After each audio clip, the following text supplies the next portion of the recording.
একটা মামলায় 100-150 জন আসামি হয়ে যাচ্ছে, এই মামলাগুলোর ভবিষ্যৎ কি? অতীতের চেয়ে যদি উন্নতই না হই, তাহলে কেন আমরা অতীতকে পরিবর্তন করতে চেয়েছিলাম? দেশ জুড়ে যে মামলার নামে পুরো একটা আমরা রাহাজানি হয়তো বলতে পারি চলছে, সেটা আসলে কেন তাহলে, যদি তারাই বাইরে থাকে? আপনার কি মনে হয়?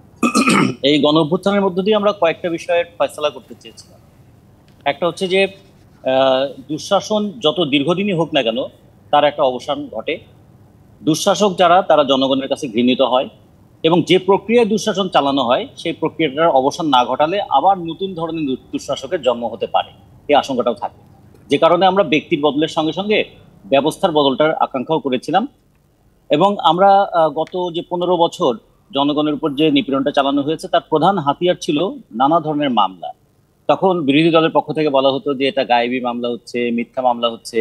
এমন কোনো ঘটনা যেটা ঘটেই নাই অথচ মামলা হয়েছে, এমন কোনো ব্যক্তির বিরুদ্ধে মামলা হয়েছে যে তিনি সেখানে উপস্থিত ছিলেন না, বা তার ব্যক্তিত্ব বা পদমর্যাদা অনুযায়ী সেই সমস্ত ঘটনার সঙ্গে তার যুক্ত থাকার কথাও ছিল না।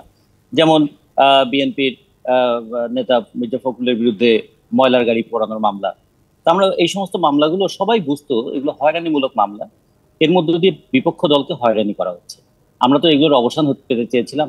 আমরা তো অজ্ঞাতনামা আসামি, যে হাজার হাজার অজ্ঞাতনামা আসামি, সেই ধরনের প্রবণতার একটা অবসান চেয়েছিলাম। কিন্তু একই ঘটনা যদি আবারও ঘটতে থাকে, তাহলে মানুষ কিন্তু আশার জায়গায় আবার আশঙ্কা তৈরি হবে। সেই নতুন যা চেয়েছিলাম তা কি পুরনো রূপেই ফিরে আসলো? নতুনের নামে পুরনো সেটাই কি ফিরে এলো আবার?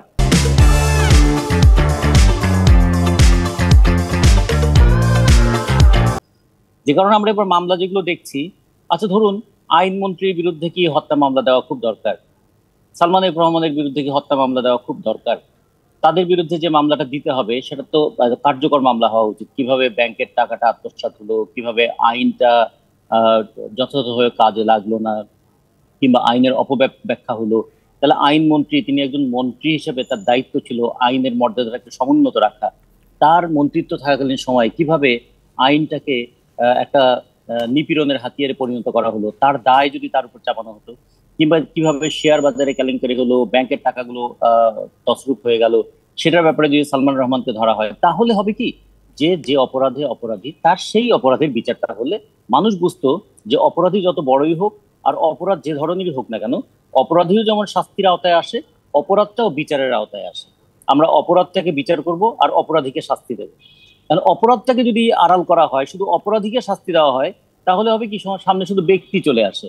তখন একটা সন্দেহ তৈরি হতে পারে, এই যে আহ, বিভিন্ন ধরনের মামলা দায়ের করা হচ্ছে, একজনের বিরুদ্ধে 100-150টা করে মামলা হয়ে যাচ্ছে, কিংবা একটা মামলায় 100-150 জন আসামি হয়ে যাচ্ছে, এই মামলাগুলোর ভবিষ্যৎ কি?